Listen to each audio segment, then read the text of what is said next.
too much alone, Dr. Chasuble. You should get married. A misanthrope I can understand. A womanthrope, never. Believe me, I do not deserve some neologic phrase. The precept, as well as the practice of the primitive church, was distinctly against matrimony. Neologistic. Neologistic. There you go. Okay. That is obviously the reason why the primitive church has not lasted up to the present day. But is a man not equally attractive when married?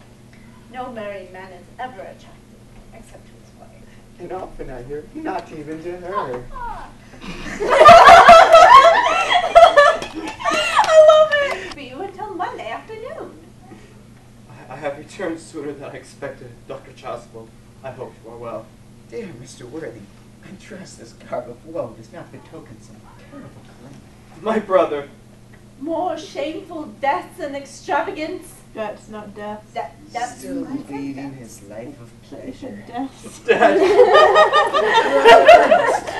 Like what? You're quite dead. Al's just been killing people. What a lesson for him. That's I how trust he's he been will wicked. profit for it. Roger. I'm glad my brother died.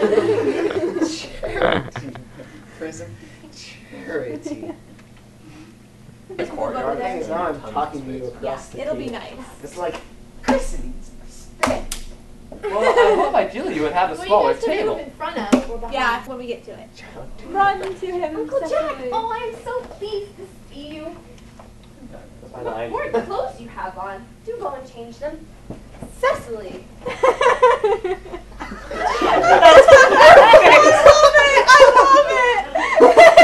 Jason. Look at your face! I'm scolded! You know what? You have to not. We are not going to tell Jason that's going to happen. Yeah, do Because I not. want to see his face. Hey! With make in the neighborhood. Can you play Ernest, Carmelia? Ernest? Or does Charlie want to play You mean Ernest? Jack? Gwendolyn, darling. Yeah. Sorry, my next line is Ernest, my own Ernest. Yeah, I've time with these. Darling. Ernest, my own Ernest! No, he doesn't kiss me yet. He offers to kiss her. Hey, babe. Wait, how does it? A moment. May I ask if you are engaged to be married to this young lady? To dear little Cecily? Of course not. Oh, it's put such an idea into your pretty little head. Thank you, you may. I knew there must be some... How extremely kind of you, Lady Bracknell. I also have in my possession, you will be pleased to hear, certificates of Miss Cardew's birth, baptism, whooping cough, registration, vaccination, confirmation, and the measles. Both the German and the English variety. Ah, a life crowded with incidents, I see, though perhaps somewhat too exciting for a young girl. I'm not myself in favor of premature experiences. Premature. Premature and inquiry earlier. Yep. Preliminary inquiry. Gwendolyn, the time approaches for our departure. I give people the opportunity of finding out each other's character before marriage, which I think is never advisable. I beg your pardon for interrupting you, Lady Bracknell, but this engagement is quite out of the question. I am Miss Cardew's guardian, and she cannot marry without my consent until she comes of age. That consent I absolutely decline to give. Upon what grounds, may I ask? Algernon is extremely, I may almost say, an ostentatiously eligible young man. He has nothing, but he looks everything. What more can one desire? It pains me very much to have to speak frankly to you, Lady Bracknell, about your nephew, but the fact is I do not approve of all of his moral character. I suspect him of being untruthful. Apparently you're Japanese or something.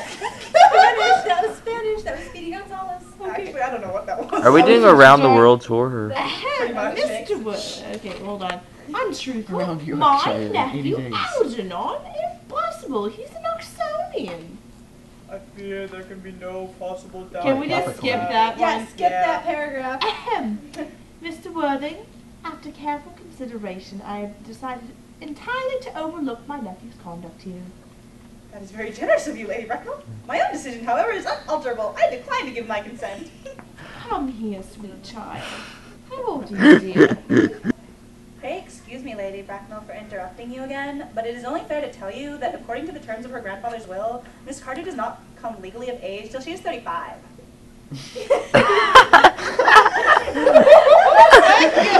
I'm so glad we're filming this. This is awesome. That's to me to be a grave objection. 35 is a very attractive age. London society is full of women of the very highest birth who have, of their own free choice, remained 35 for years. Lady Dumbleton, for instance in point, to my own knowledge, has been 35 ever since she arrived at the age of 40, which was many years. I would beg of you to reconsider your decision. But, my dear Lady Bracknell, the matter is entirely in your own hands. The moment you consent to my marriage with Gwendolen, I will most gladly allow your nephew to form an alliance with my ward. You must be quite aware that what you propose is out of the question. That a passionate celibacy is all that any of us can look forward to.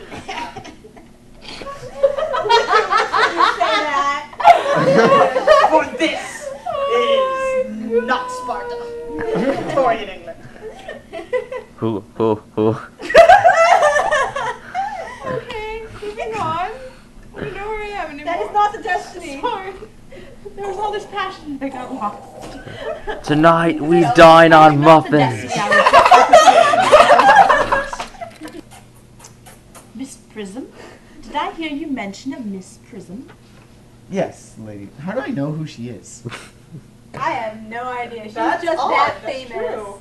I have no idea. I think we found a plot hole. Yes. When something smells bad, you hear it far away. Hey, Character, not person, Emily. watch it, buddy.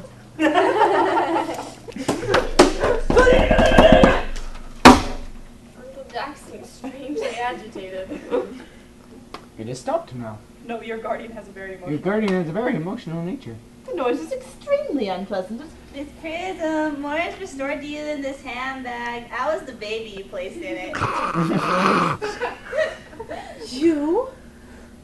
Mommy! Mr. Webbing! I am unmarried! Unmarried? I certainly hope so. I do not deny that this is a serious blow. But after all, who has the right to cast a stone against one who has suffered? Cannot repentance wipe out an act of folly? Why should there be one law for women and another for men? One law for men, three for men. Mother, I forgive you. Mr. Wedding, there is some error. Blah blah blah blah blah. Ernest. Yes, I remember. Yes, I remember now that the general was called Ernest. I knew I had some particular reason for disliking the name. Ernest, my own Ernest. I felt from the first that you could have no other name. Gwendolen, it is a terrible thing for a man to find out suddenly that all his life he has been speaking nothing but the truth. Can you forgive me? I can, for I feel that you are sure to change. My own one.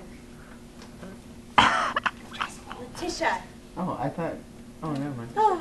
I do go first. Letitia! At last!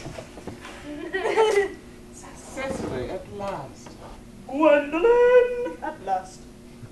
My nephew! You seem to be displaying signs of triviality. Blah blah blah, Ernest. That's the best delivery of that last line that I've ever heard. Thank Blah, you, thank blah, you. blah. Hey look, I made a beautiful dress. We made it through, guys! Yay! Thank you guys very much. That's cool. That is pretty cool. Now should we retire to your room so we Prism. can do that hunting? Yes. Well, that's baby. That's a joyous occasion. Sorry, I stopped. Whoa, score! Your sister rocks. Your sister definitely rocks. Are the cookies being documented? Certainly should be. Mm. Thank you very much. For all these lines with a straight face. Yes. Especially when I get on To visit stage. so often. Certainly, Miss Prism. My little task of reconciliation is over. You've done a beautiful accent today. We must not be premature in our judgments. I feel very happy. Young scoundrel, Algie! Yep, we're gonna skip this part. Yeah.